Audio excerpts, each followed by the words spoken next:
मंडळी नमस्कार. मी पवन पाटील. मी आज कहाणी सांगतो एका परंपरेची. कर्नाटकातील बीदर जिल्ह्यातील बसवकल्याण तालुका येथे दिवाळीच्या पाडव्याच्या दिवशी साजरी होणारी म्हशी फिरवण्याची परंपरा. ही अत्यंत हृदयस्पर्शी आणि लोकजीवनाशी जोडलेली आहे. त्या दिवशी गावातील शेतकरी आपली काळजासारखी जपलेली म्हैस सुंदर फुलांनी, रंगीत कपड्यांनी आणि हारांनी सजवतात. ढोल ताशाच्या नादात मंगलगाणी म्हणत त्या म्हशी गावभर फिरवल्या जातात.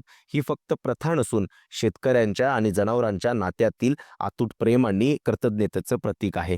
वर्षभर न थकता शेतीतील साथ देणाऱ्या या जनावरांप्रती कृतज्ञता व्यक्त करण्याचा हा दिवस असतो. गावात आनंद, एकोपा आणि भक्तीचं वातावरण दरवळतो. ही परंपरा दाखवते की आधुनिकतेच्या वाऱ्यातही आपल्या संस्कृतीची मुळे अजूनही जिवंत आहेत. जिथे माणूस आणि निसर्ग, श्रम आणि श्रद्धा, परंपरा आणि भावना याचा सुंदर संगम घडतो. म्हशी फिरवण्याची ही परंपरा म्हणजे आपल्या मातीतील ममतेचा आणि नात्याच्या ओलाव्याचा उत्सव आहे. तर ही म्हशी फिरवण्याची परंपरा तुम्हाला कशी वाटली कमेंटमध्ये नक्की सांगा. धन्यवाद.